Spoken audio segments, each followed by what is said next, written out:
صلوا عليه شافع الأمة بذكر الرسول تشحن. أعوذ بالله من الشيطان الرجيم. بسم الله الرحمن الرحيم. الحمد لله رب العالمين والصلاة والسلام على أشرف الأنبياء والمرسلين سيدنا ونبينا وشفيع ذنوبنا وحبيب قلوبنا وطبيب نفوسنا مولانا ومولى الثقلين جد الحسن والحسين بالقاسم محمد. اللهم صل على محمد وآل محمد وعلى الطيبين الطاهرين المعصومين والمظلومين. أما بعد فقد قال الله تبارك وتعالى في كتابه الكريم. بسم الله الرحمن الرحيم. واعتصموا بحبل الله جميعا ولا تفرقوا.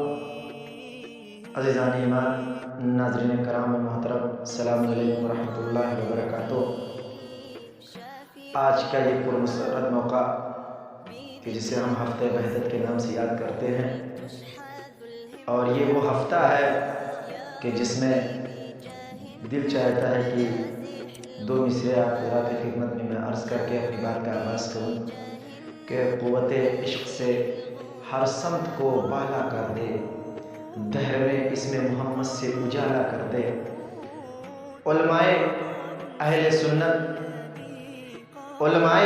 سنت کے نزدیک حضرت محمد مصطفیٰ صلی اللہ علیہ وآلہ وسلم کی ولادت بسعادت 12 ربیع الاول اور علماء اہل تشیع کی نزدیک رسول خدا کی ولادت کا موقع 17 ربیع الاول کو ہے. امام خمینی علیہ الرحمہ نے آیت اللہ منتظری کے تجویز کے مطابق یہ جو درمیان میں ایک ہفتے کا فاصلہ ہے، اس کو ہفتہ وحدت کا نام دیا، اس لیے تاکہ آپس میں اختلاف نہ ہو سکے، لوگ اختلافی پہلو سے بچے. اس لیے کہ جس آیت کو ہم نے آپ کے سامنے پیش کیا ہے، اس آیت میں پروردگار عالم یہی ارشاد فرمایا کہ اللہ کی رسی کو مضبوطی سے پکڑ لو، ولا تفرقوا، اور کوئی اختلاف پیدا نہ کرو. اس کا مطلب یہ ہے کہ پروردگار عالم بھی چاہتا ہے کہ لوگ آپس میں متحد رہیں، اتحاد کے ساتھ زندگی گزاریں. عزیزان محترم، تو یہ وحدت کہ جس موقع پر ہم آپ کی خدمت میں حاضر ہوئے ہیں، سب سے پہلا مسئلہ یہ ہے کہ ہفتہ وحدت کے تمام افراد لوگ، چاہے وہ سوشل میڈیا ہو، چاہے وہ میلاد النبی کے عنوان سے ہو، ہر انسان ایک دوسرے کو مبارکباد دے رہا ہے. یہ آخر ہفتہ وحدت ہے کیا چیز؟ ہفتہ وحدت یعنی اس کے معنی کیا ہے؟ بہت سارے ایسے لوگ ہوں گے کہ جو آپس میں لوگ اختلاف پیدا کرانے کی وجہ سے کچھ بھی ترجمہ کر سکتے ہیں، لیکن عزیزو، اگر حقیقت معنوں میں اگر دیکھا جائے تو ہفتہ وحدت کے کیا معنی ہے؟ ہفتہ وحدت کے ہرگز یہ معنی نہیں ہے کہ برادران اہل سنت اہل تشیع بن جائیں یا اہل تشیع اہل تسنن بن جائیں. کبھی نہیں ہو سکتا یہ معنی. اگر وحدت کا معنی یہ ہے تو وحدت کے معنی یہاں پر یہ ہے کہ اگر لغت میں انسان اٹھا کر کے دیکھے لغوی اعتبار سے، تو آپس میں متحد ہو جائیں. اس لیے کہ مسلمان یعنی اسلام کا ایک درخت ہے اور اس کے اوپر سب کا ایمان ہے، چاہے وہ اہل تشیع ہو چاہے وہ اہل تسنن ہو.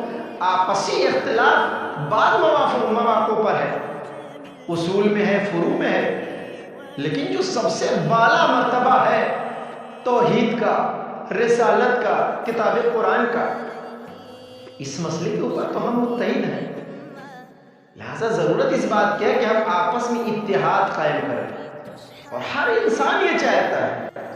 کائنات کے اندر کوئی ایسا انسان ہے ہی نہیں کہ جو امنیت نہ چاہتا ہو، جو امان نہ چاہتا ہو.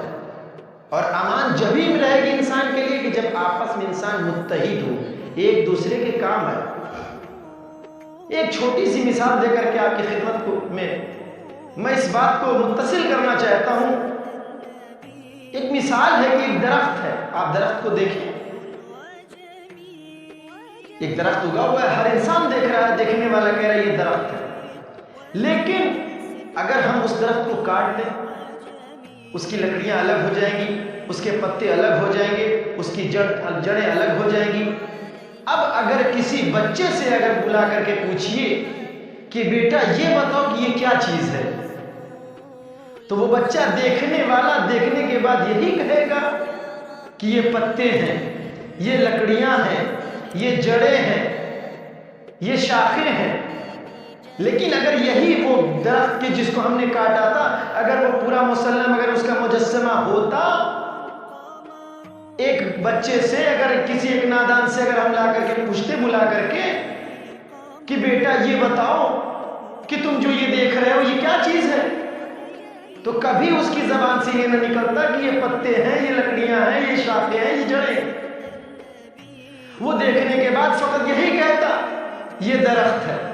عزیزان ایمان، اسی طریقے سے اہل تشیع اور اہل تسنن جتنے بھی افراد اس فرقے میں شامل ہیں، ان کی بھی مثال ایک درخت کی طرح ہے۔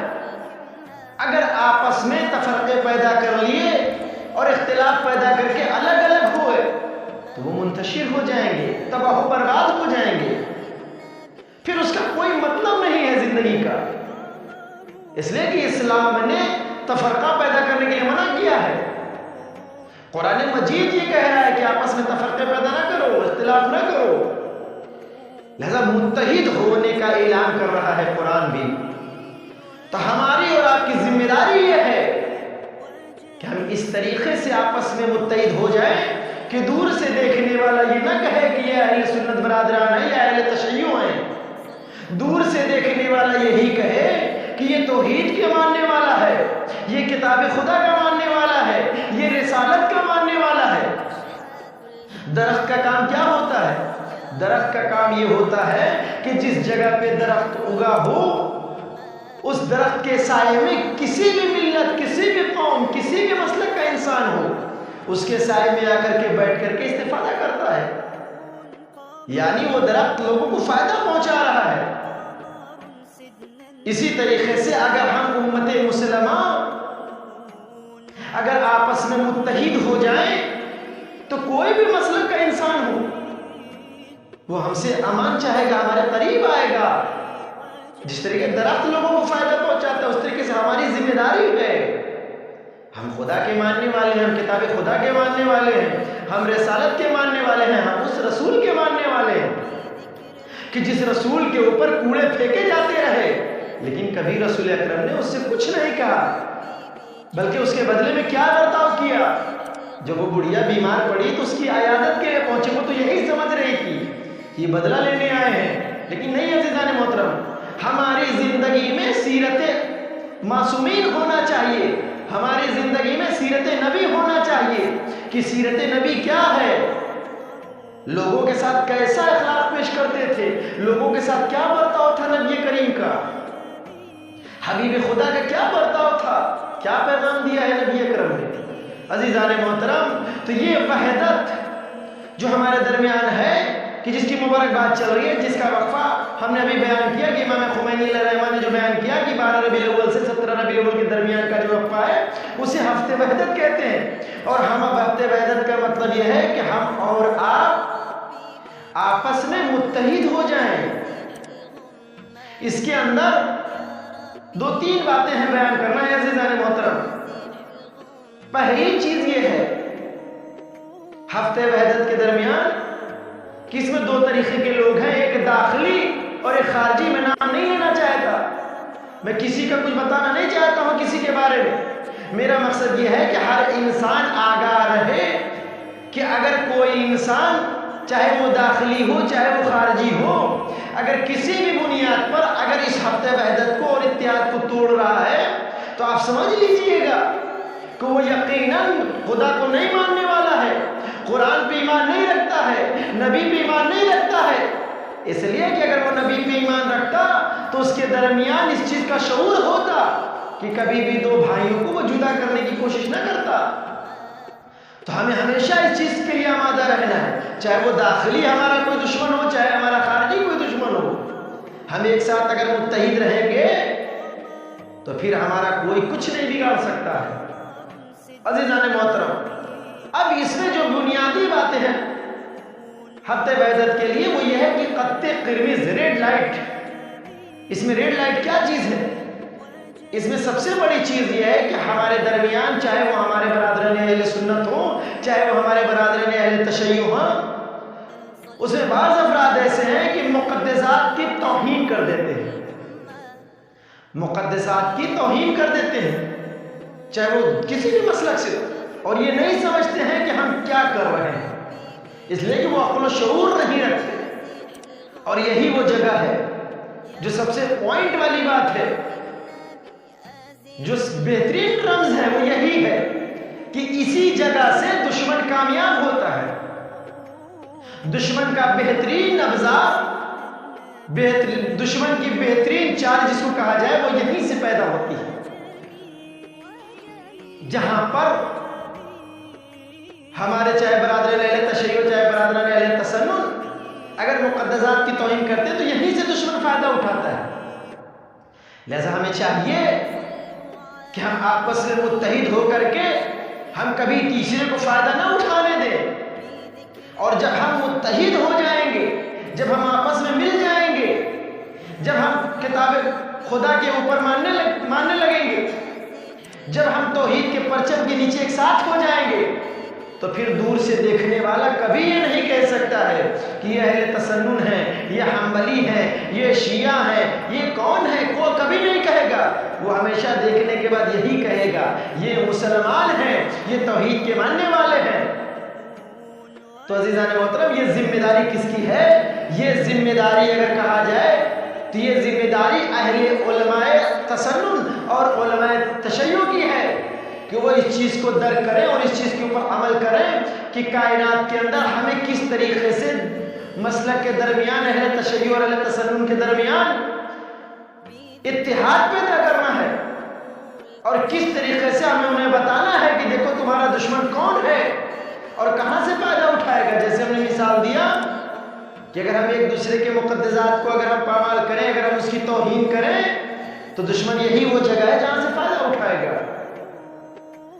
لہذا ایسا نہ ہو. بہت اچھا جملہ تھا کہ میں نے پیش کیا کہ امام خمینی علیہ الرحمہ کا وہ جملہ یاد کریے کہ جب انقلاب کے زمانے میں امام خمینی علیہ الرحمہ نے بڑا اچھا جملہ کہا تھا کہ اہل تسنن اور اہل تشیع آپس میں اسی اختلاف میں پھنسے ہوئے ہیں کہ وہ ہاتھ باندھتے ہیں اور یہ ہاتھ کھولتے ہیں اور اسی میں لڑتے رہنے، اسی میں جھگڑتے رہنے، اور یہ نہیں معلوم کہ تم دونوں لوگ اپنے آپس میں ہاتھ کھولنے اور ہاتھ بند کرنے پر لڑ رہے ہو، لیکن تیسرا وہ تمہارا دشمن ہے، نہ وہ ہاتھ بند کرنے کو دیکھ رہا ہے، نہ ہاتھ کھولنے کو دیکھ رہا ہے، وہ موقع تلاش کر رہا ہاتھ کاٹنے کے لیے. لہذا ایسا نہ ہو کہ ہم ہاتھ کھولنے اور ہاتھ بند کرنے میں جو ہے ملوث رہیں اور ادھر دشمن ہمارا آئے اور آنے کے بعد ہاتھ کاٹ لے جائے. تو نقصان کس کا ہوگا؟ نقصان امت مسلمہ کا ہوگا. لہذا آئیے پروردگار عالم کی بارگاہ میں ہم دعا کرتے ہیں کہ پروردگار ہم تمامی مسلمان کو پرچم توحید کے ساتھ، پرچم توحید کے زیر سایہ ایک ساتھ متحد ہو کر زندگی گزارنے کی توفیق عنایت فرما. الہی آمین ثم